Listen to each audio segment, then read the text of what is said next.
sulk at times. Depends if you're stubborn or not, to be honest. I'm stubborn. So am I. I'm usually the first one to say sorry. I think you find it Very hard. it's a little bit hard sometimes. Yeah. He needs to sulk before he can say sorry. I have to process, not sulk. I think you should never go to bed angry. Stewing in that frustration or disappointment is not beneficial to anybody. I mean, I could be petty, so it's probably hard for me to personally forgive sometimes. But even though it's my fault, she has to be right no matter what. I don't know, girls just like being right. We're in a comfortable place in our relationship, so I can look into them and say, are you still processing? I'll be back later. it's hard when you're both stubborn. So I'm man enough to know when I'm in the wrong, and I can just swallow my pride. I think for me it's quite easy to say sorry, but to mean it, that's a different thing. So. The reality about marriage is we will all hurt our partner in big or small ways, often unintentionally, and sometimes we aren't even aware of what we've done. But the hurt must be healed if our marriage is to flourish.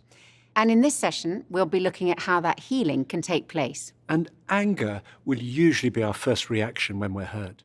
While hurt is what we feel in ourselves, anger is what we feel towards the person who's upset us. Now, we want to make it clear, anger isn't bad in itself. It has a God-given purpose. It's part of our internal mechanism to signal something is wrong and that something needs to be sorted out.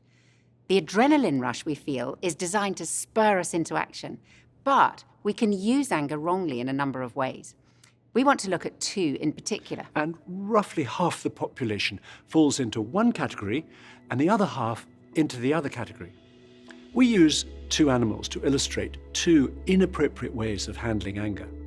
Some people, when they're angry, are inclined to let you know it right away. We call them the rhinos, because a rhino, if it's provoked, is quite likely to put its head down and charge at you. When I was a student, I spent 5 months backpacking across Africa. On one occasion, together with 8 other backpackers, we hired a driver called Joseph to take us in his Land Rover into the nearby game park. 20 minutes after arriving there, Joseph spotted a rhino sitting in the shade of an acacia. We swerved off the road and drove up extremely close so we could take some photos. Joseph reassured us that if the rhino decided to charge at us, he could drive away much faster. Quite quickly, it became apparent that the rhino was not as pleased as we were about us being so close. Sure enough, this massive beast lumbered to its feet, lowered its head, and started to charge at our Land Rover. Joseph duly accelerated away, and true to his word, we easily outpaced the rhino. That is, until a minute or so later, the Land Rover ran out of fuel. We rolled to a halt and turned as one to see the rhino charging at speed in a cloud of dust. Mercifully, it stopped in its tracks just short of us, and then stood there snorting and shaking its head angrily, clearly trying to get us to move again. We sat frozen in our seats for what seemed like an eternity. Eventually, much to our collective relief, the rhino turned and trotted away about 50 meters, only to turn back and charge at us all over again. Eventually, after 4 hours of these mock charges, it started to get dark. The rhino, by now tired or bored or both, trotted off into the sunset. Once it had gone, Joseph himself trotted off in the opposite direction to get some more fuel, leaving the 9 of us in his Land Rover. We had some great photos, but we were nervous wrecks. Some people act like the rhino when they're upset. That's me. Let me give you an example. Many years ago, when Nikki and I were living in Japan and Kirsty, our first child, was 4 months old, a bachelor friend of ours who lived 4 hours away in Tokyo invited us to stay with him for the weekend. Well, whenever we had done so in the past, it was always great fun and incredibly busy, as he had amazing energy and was a non-stop entertainer. Well, on the Wednesday before we were due to go, I suddenly realised I didn't feel I could cope with a weekend like that because of feeding a small baby, being awake half the night and just feeling tired. And I told Nikki I thought we should call our friend and say we couldn't come. I, on the other hand, was convinced we had to go. I thought it was very rude not to at this late stage. And we had a really heated argument. And after we had argued backwards and forwards, It became clear to me Nicky really didn't understand how I was feeling, which really upset me. And as a result, I just completely lost it with him. And I remember the exact spot where Scylla was standing in our apartment, beside the basket where we kept our fruit. And I was so angry, I picked up the nearest thing, which happened to be an apple from the top of the basket, and I threw it really hard at Nicky. Unfortunately for him, we had just bought a whole box of apples, and they were arranged in a pyramid in the basket. And I proceeded to hurl them one by one across the room at him. I want to clarify, Scylla was throwing them really hard. I had to duck down behind the sofa to escape being injured until the basket was empty. Now, I know that sounds very dramatic, and I want to assure you I have never thrown anything else at Nicky. But my tendency even now, when I feel misunderstood or upset, is to attack Nicky with my words. Other people, like me, respond in the opposite way to the rhino. They may hide or bury their anger. They may become quieter. They may withdraw or become cold when they're angry. And I can certainly identify with the first two of those unhelpful reactions when I'm angry. We call this group the hedgehogs because a hedgehog, when it's threatened, curls itself up into a ball and sticks out its prickles to keep its attacker at a distance. Now, it's not that those who act like a hedgehog don't feel their anger, it's just they display it differently. Perhaps by withholding affection or by suddenly developing very selective hearing towards their partner. And while Scylla's danger is explosion, my danger is to hold anger or frustration or hurt inside. And Scylla has no idea how I'm feeling. Hedgehog behavior is no less harmful in a marriage than rhino behavior. And I've realized it's better to have things out in the open to express what I feel when I'm upset. And I've realised that going on the attack isn't a good way to respond. And I try now to explain more calmly to Nicky what I'm feeling when I'm upset. Rhinos really can learn to calm down and be more sensitive. It's not just couples with opposite tendencies that have problems. If you have two rhinos in a marriage or two hedgehogs, that can be problematic as well. Two rhinos have to learn to calm down, while two hedgehogs have to learn to open up. So I'm definitely the rhino. No, you're not. For a moment. So I'm definitely the rhino. Yeah. Definitely. I think I've mellowed slightly. That's still my tendency, though, is to explode. I was completely a hedgehog, so everything in me would want to avoid conflict, would want to just kind of to escape from it or just not address it in any kind of way. And I don't think I saw how prickly that made me, but it definitely would make me prickly about little things where... And the funny thing is, most of the time, is it would mean that I would stop showing you love in the way that I wanted to be shown love. So I wouldn't hold her hand when I was walking down the street and all that kind of stuff. And in my head, I'm like, yeah, she's going to know that I'm not happy with her because I've held that back. Which you probably didn't read that in any kind of way. But it was my way of trying to communicate to you that I wasn't happy. We've definitely learned to argue. I think that was one of the really important things for our first few years of marriage, is finding a way to disagree in a way that respects each other and both works with our personalities. So we do usually have a little bit of space for me to calm down a little bit so I don't go full rhino, and also for you to process actually what you're thinking, your emotions, so we can come together a bit more calmly. And we can actually talk and say, this is how I'm feeling, this is what you're thinking, feeling, and what can we do about it? Yeah. We want you to turn to the first conversation in your journal called Rhinos and Hedgehogs. Identify if you're more of a rhino or more of a hedgehog. And if you're not sure, ask your partner what they think. They may just have a better idea.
Both rhinos and hedgehogs must learn to manage their anger properly, and if necessary, get expert help to do so. Uncontrolled anger has terrible consequences, and unless we learn to control the way we express hurt and anger, whether in response to big issues or small things, we can easily get into a pattern which is repeated again and again, and it becomes a downward spiral. Hurt leads to anger, which can then lead us to want to retaliate. Hurt for hurt, rejection for rejection. We want to show our partner what it feels like to have been upset in this way. And as a result, we get into a downward cycle of mutual blame. This can then lead to fear. Fear causes us to withdraw emotionally and build a wall of protection around our heart so as not to be hurt again. And if we're like the rhino, our skin will get thicker.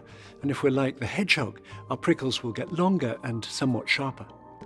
This destructive pattern of hurt and anger and mutual blame fills us up with negative emotions. Anger must be managed, not buried.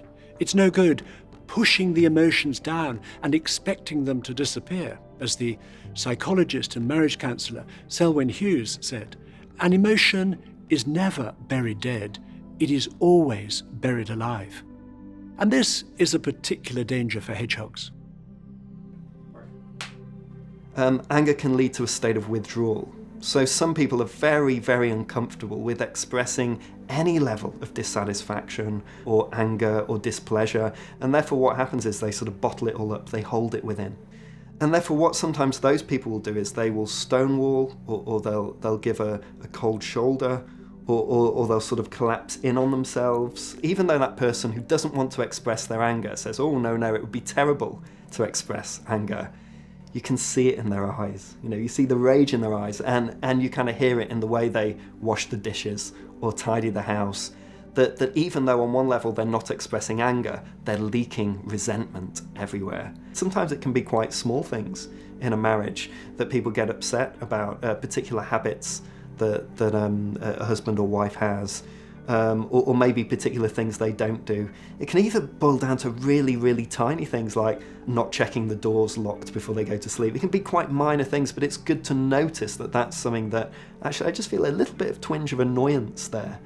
And maybe I should note that, and just note that maybe that's something I could say something about. Because if we don't express it, we are assuming that our husband or wife is doing it on purpose, and they're always going to do it. So weirdly, to stop being angry, we have to notice what makes us angry. And do you know what? We also have to have a little bit of hope that they're better than we think they are, and that actually if they know what upsets us, they might actually change. Buried hurt and anger impact every part of our lives. Our behaviour can be affected. We may start escaping into work or drinking too much. It can affect us physically. We may not be able to sleep or eat properly. And there can be emotional symptoms such as low self-esteem, depression, or emotional shutdown. And people who are on the verge of separation often say words to this effect: I don't feel love anymore.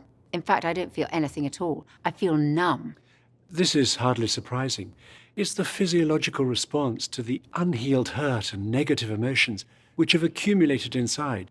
And it means there's no space for the positive feelings of love, romance, affection, and so on. And unless we deal with the hurt and anger at the root, we end up losing connection, which destroys our intimacy and potentially our whole relationship.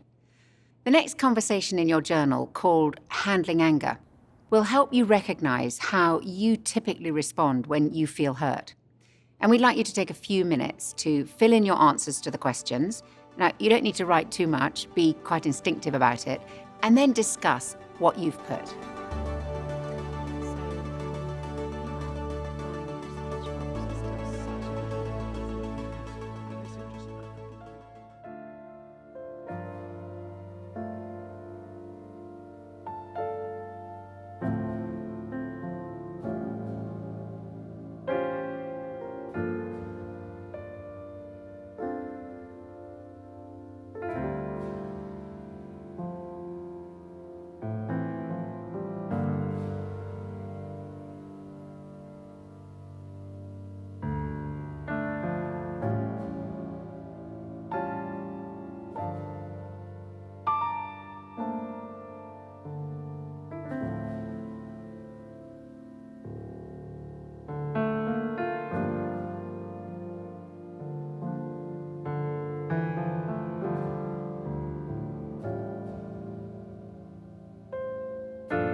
Over the years, Nikki and I have talked to many couples whose marriages are full of unhealed hurt and negative emotions, and who've thought there was no hope of reconnection and restoration. But we know the hurt can be healed and their relationship restored if they're prepared to lift the lid on it together. So we're going to look at how we heal the ways we've hurt each other, including hurt that may have been buried for days, weeks, months, or even years, whether through an accumulation of small things or a massive betrayal of trust. Now, we don't want to pretend that this is easy. Dealing with this stuff is messy. It's a bit like dealing with a blocked drain. My most vivid memory of a blocked drain was during an incredibly heavy rainstorm. The alleyway next to our house flooded because the drains from the church loos that run under the alley were blocked and needed immediate clearing.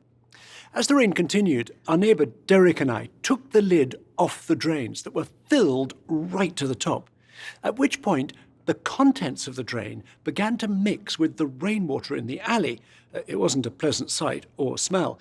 We grabbed some drainage rods to try and clear it, but we quickly realised we couldn't get the right angle from above, which meant that one of us would have to climb down directly into the drain.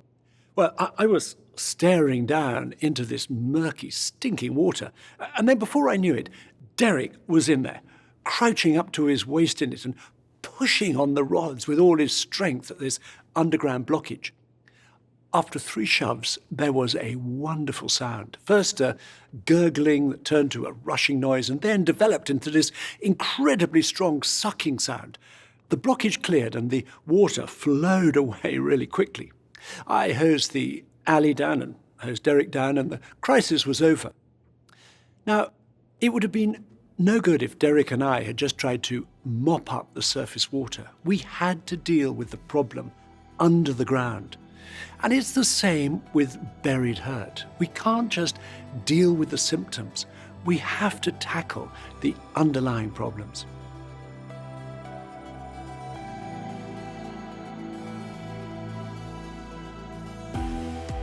We're going to look now at a process for healing our relationship, for keeping the drain clear or unblocking it if there's a backlog of unresolved hurt.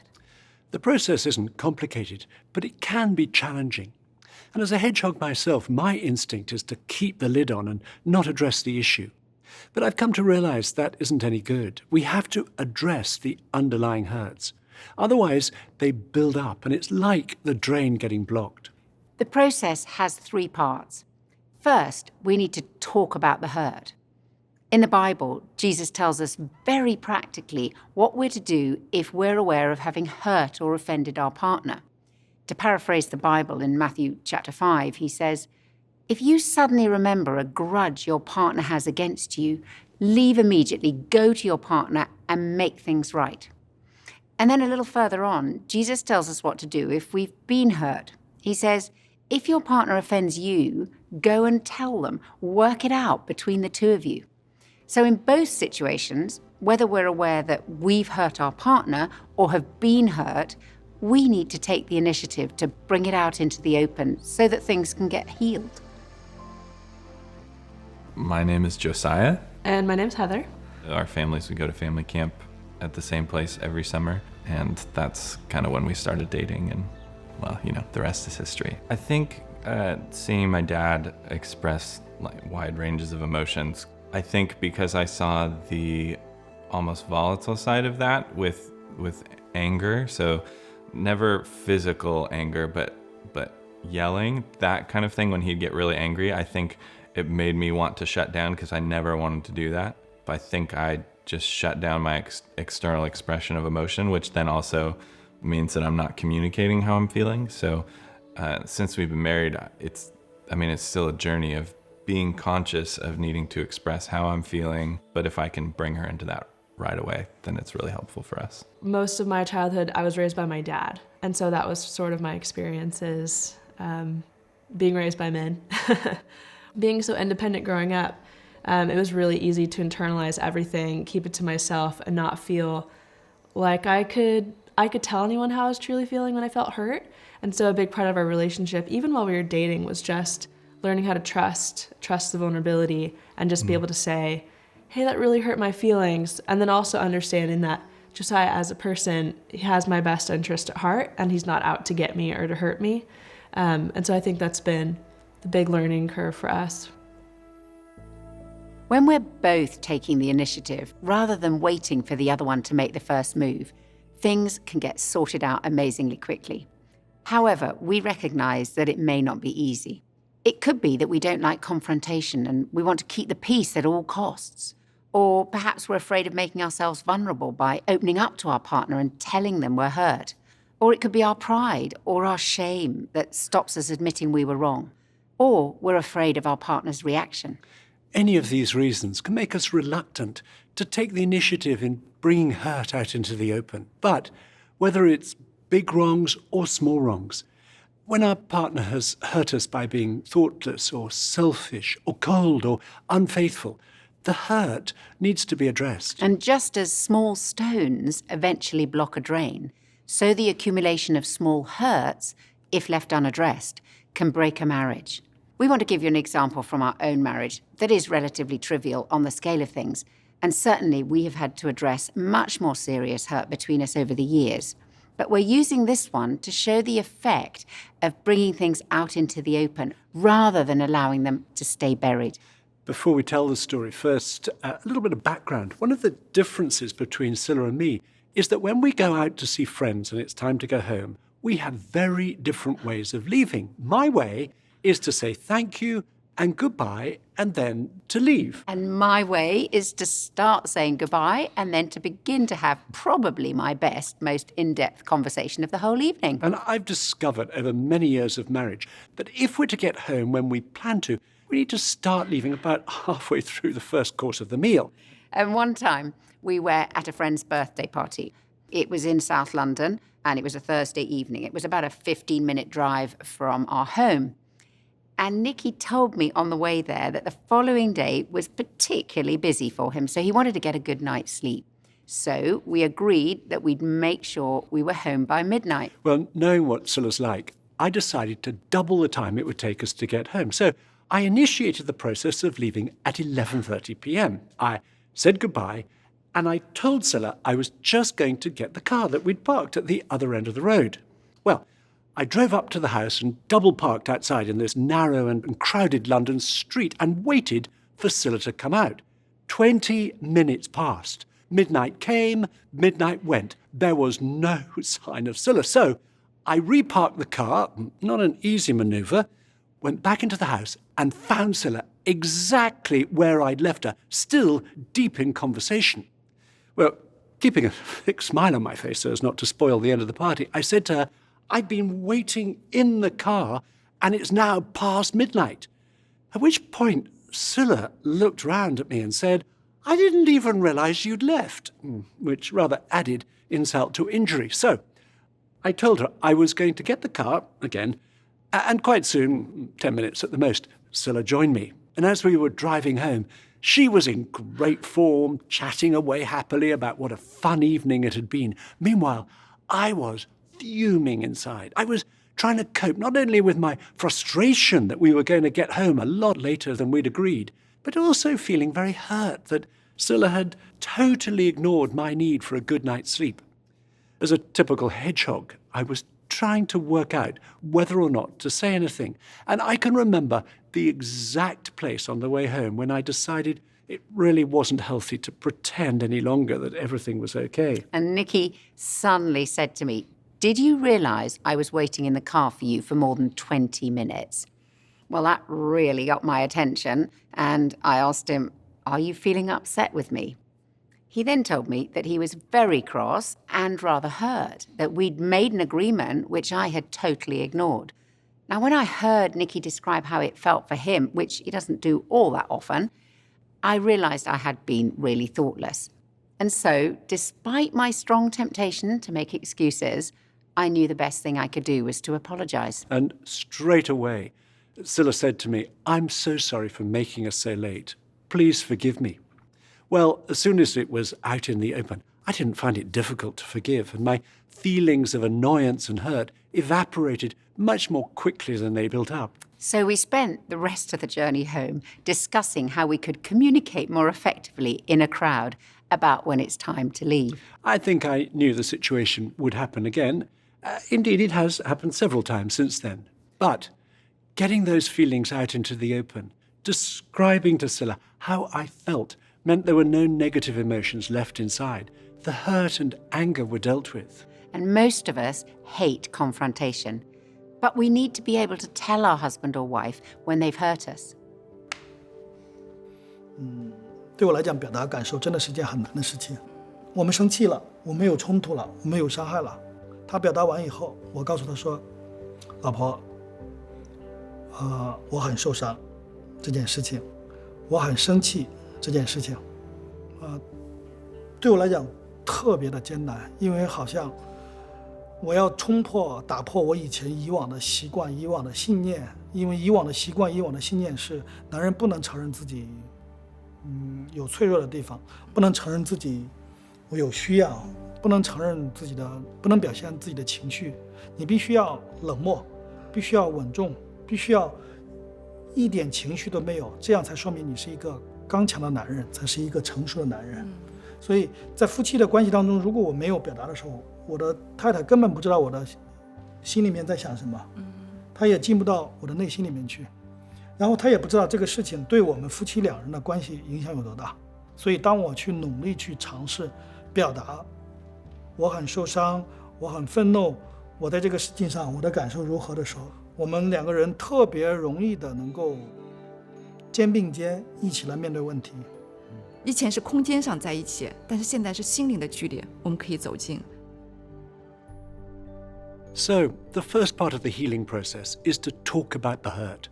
We need to bring it out into the open. The second part of the process is to say sorry.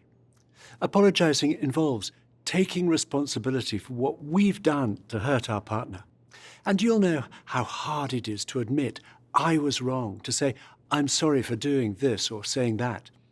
And I know for myself that my pride leads me instinctively to start to make excuses, to jump to my own defense when Scylla tells me I've done something that's upset her. And I find it easier to swallow my pride and to say sorry when Nicky tells me how what I've done has made him feel. When he uses I statements, it helps me to see it from his perspective. You'd just be like, I'm sorry, yeah. For whatever you want me to be sorry for. And I would never say sorry, never admit to being wrong. We always say sorry to each other before we go to bed. If there is an argument, you can't go to bed in our house without saying sorry. It's harder for me to say sorry than for him. He has taught me how to say sorry by saying sorry first. I think it's hard to admit when you're wrong, you know? When I have to say sorry, like something tells me, Christina, you're wrong. You have to say sorry. I get convicted pretty much very quickly. I may not act on it for a little bit. You were brought up, if I say sorry, I'm weak. Kate is very good at saying sorry. And I mean it. You're very good at waiting to say sorry. It's because you get very angry if I say sorry. And you don't mean it. And you say, what are you sorry for? And I can't articulate what I'm sorry for. 会有道歉，但道歉基本上都是在道歉的中间又包含了一种辩解。就好像我们理性上知道我们有错，我们该道歉，但真的从心底里很难发出那种真诚的一个歉意。每一次道歉，我们都就是要发自心里的道歉。Taking responsibility and apologizing effectively involves finding out from our partner how serious a particular incident was for them. It's discovering where the hurt comes on a kind of Richter scale, where 1 is a light tremor and 10 is catastrophic. So we can ask our partner, is this a 2 or is this a 10 for you? And when we're able to empathize with the extent of their distress, particularly if it's a 9 or a 10, it helps them to feel understood. And that helps hugely with the process of healing. Also, when we say sorry, it's important not to make excuses, such as, I know I was in a bad mood yesterday, but you've no idea of the pressure I'm under at the moment. A true apology doesn't make excuses. When we say, I'm so sorry I hurt you, please forgive me, I'm going to try not to do that again. It's so powerful in a marriage. As we said, we've had much bigger hurt to deal with than the example we used earlier. And some hurt we've had to talk about had been buried for much longer, including one in particular that went back to before we were married. While leaving the party was a 2, maybe a 2.5 on the Richter scale, this one was a 9 or 10 for one of us.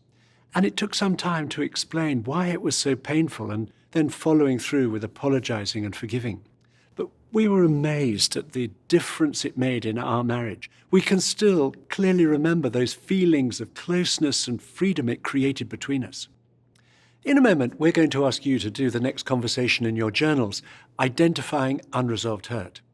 In part 1, each of you think of ways that you've hurt your partner that may still be unresolved for them. Write down whatever comes to mind. Then, in part 2, each of you write down ways that you've been hurt that are still unresolved issues for you. They may be major or minor. They may be recent or from a long way back. Then, when you've both finished writing, exchange your journals and follow the instructions. And for some of you, there may only be one issue, or maybe nothing comes to mind. And for you, this session will help you to see how to keep the drain clear in the future. Others of you will have many issues. You're dealing with a backlog, and this may be a process that takes some time. You may not be able to express why you feel hurt all in one go. But we hope that for you, this session will be the start of clearing out days, weeks, months, or even years of unhealed hurt and buried anger. For some couples, this conversation is the hardest part of the marriage course, and things can get worse before they get better. But please, don't be put off, because the result of clearing the drain, if it is blocked, is amazing. It can bring you new levels of closeness, as it did for us. I'm going to say a short prayer before you start, asking for God's help, and do please close your eyes if you'd like to. Lord, thank you that you give us your Spirit to help us. We ask you to guide each person to know what to write down and to talk about in this conversation. We pray that each couple would go at the right speed, and for those who have many issues to deal with, we ask that this would be the beginning of a process that will lead to the drain being cleared. Please help every couple to be gentle with each other as they do this. Amen.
We recognise that conversation around identifying hurt is a hard one, but we'd encourage you to persevere with this process, even when it feels hard, and if necessary, seek extra help.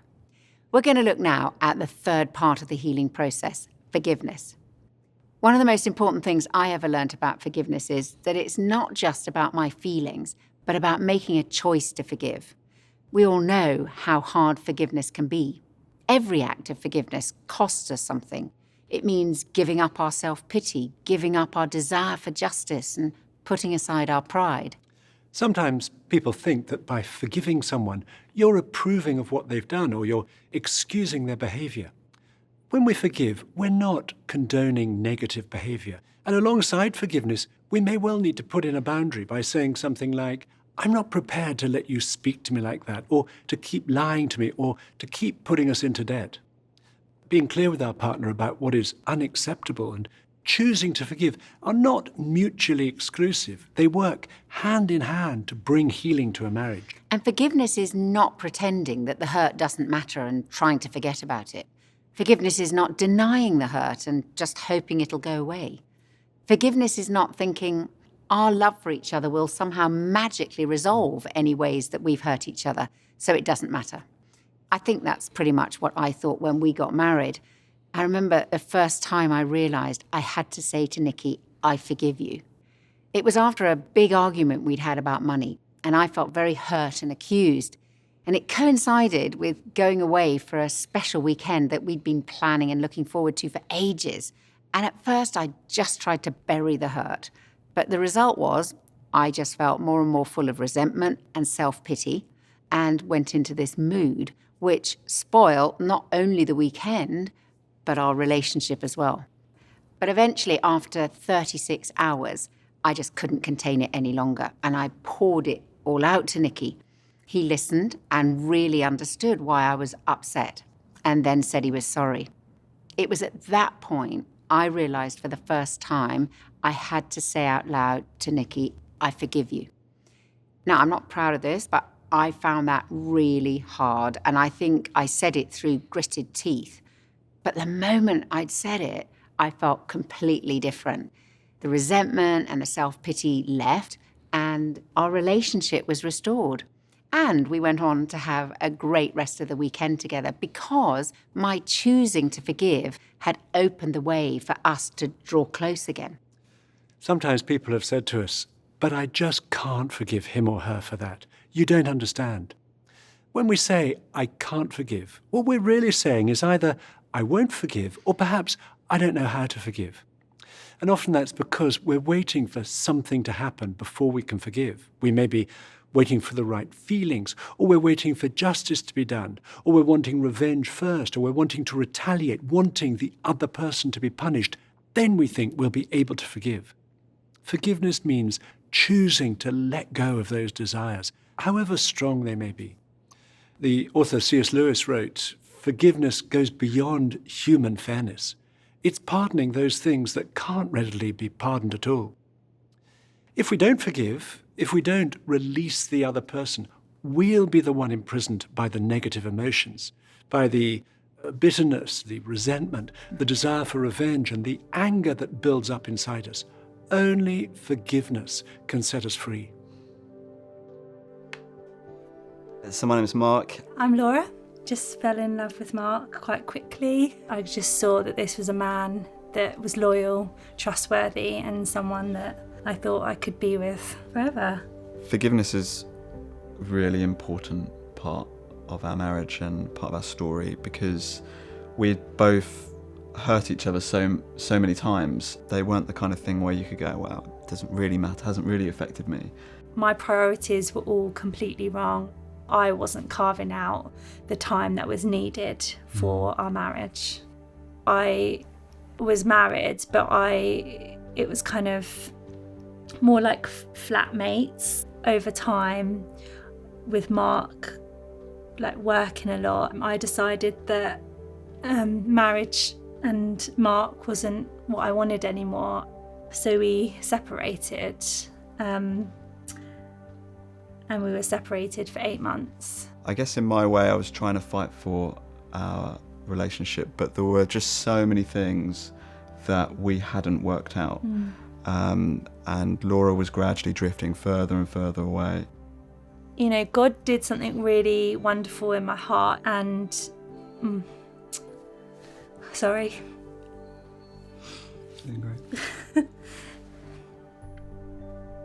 And that day I rang up Mark and I said, yeah, I'm 100% in. I want to do this. And I thought, if God can forgive me for all the stuff that I'm aware of that I feel really ashamed about, then maybe he can help me extend that forgiveness to Laura. Over time, I was able to not just say I forgive you, but actually live that out. There's still memories. I can still remember them. I can still remember how it felt, but it doesn't have that power. I walked away from my marriage. I hurt you so badly, but like, that's the amazing thing about forgiveness, is that, you know, real beauty has come out from this pain, and forgiveness is a massive part of what we've moved through. From a Christian viewpoint, forgiveness means releasing the person who's hurt us into God's hands, even if the other person doesn't apologize or recognize what they've done wrong. The Christian understanding of forgiveness is that God forgives us freely, and therefore we must forgive each other freely. And I find it helpful to think of forgiveness flowing into my life from God and then flowing out of my life to those around me, especially the person closest to me, Nikki. Whether you've got a Christian faith or not, we can all choose to forgive. Where there's forgiveness right at the heart of a marriage, it has unparalleled power to bring healing. I want to talk about what happens when we use this process to heal the ways we hurt each other and break out of that downward spiral. St. Paul uses this phrase in the Bible: love keeps no record of wrongs. Imagine for a moment having a notebook that represents our married life. Each page of the notebook represents one day of our marriage. Every day we write down a list of the things we do or say or fail to do or say that are less than perfectly loving, that may hurt our husband or wife, sometimes slightly and sometimes deeply. On some days, the list will be shorter, and on other days, the list will be longer, and it may even go over the page occasionally. But every day, there'll be something we could put on the page. And if these things are not dealt with, the page will be turned and the list left intact. We then start to build up a backlog of resentment and bitterness. And even if we can't remember the details of the list, these things remain in the background of our marriage and will seriously spoil our intimacy. Forgiveness means tearing off each page with whatever's written on it and throwing it away. That means choosing to forgive however we feel, not letting the sun go down on our anger, keeping the drain clear, and keeping no record of wrongs, until there's a clean page in front and none turned over behind. Then we can begin each day with a fresh start and no backlog between us. When we've been through this process of talking about our hurt, saying sorry and forgiving, we can start again together. However, don't expect healing always to be instant. Apology and forgiveness remove the distance between us, but where there's deep hurt, it takes time for trust to be rebuilt, and forgiveness needs to be an ongoing process.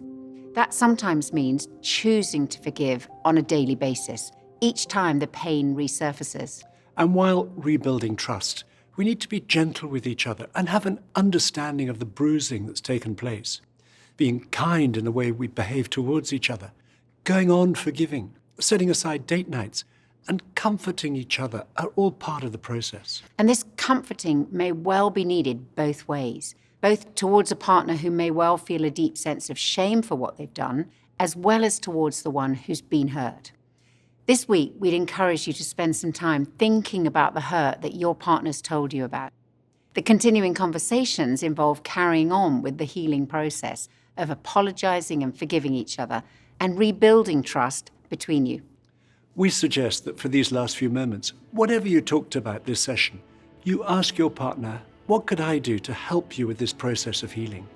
Listen, and then, if you're comfortable praying, say a prayer for each other, either aloud or silently.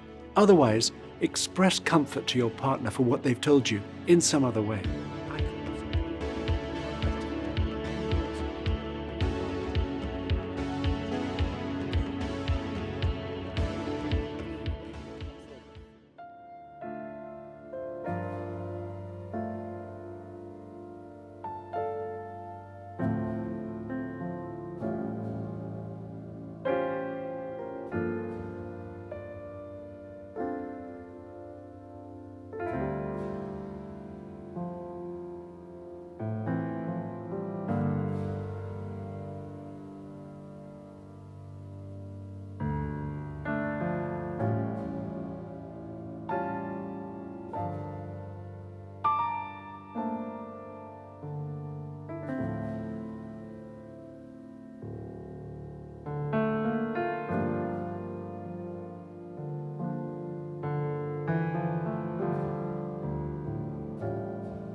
You may still be wondering if we ever went to Tokyo for the weekend after that whole apple-throwing scenario.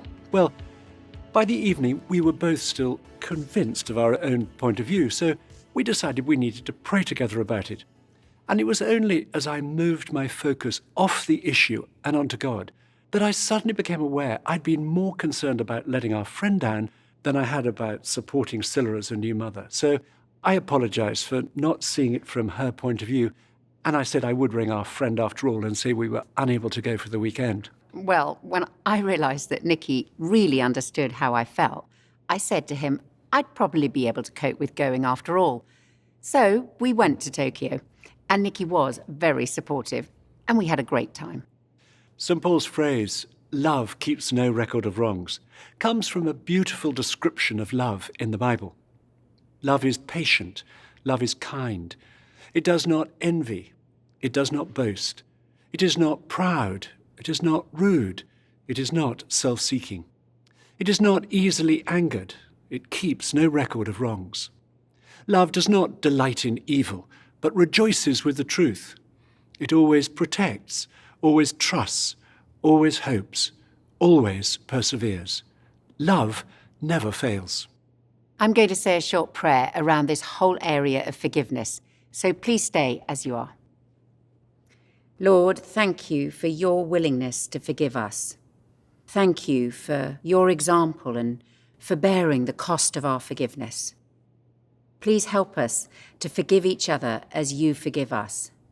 And please bring healing into those areas in our marriage where we've hurt each other. And thank you that love keeps no record of wrongs. In Jesus' name, amen. Amen. Thank you for joining us. We'll see you in the next session.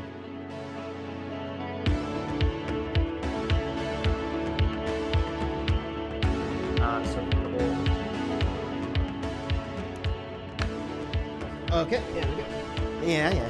I will. Okay.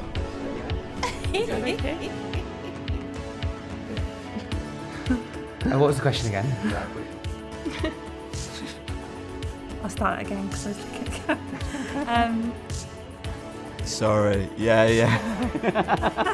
That still makes me a little mad. I am not a child, but I do need a timeout. Okay, dude, let's get on. This must definitely not go in the final cut.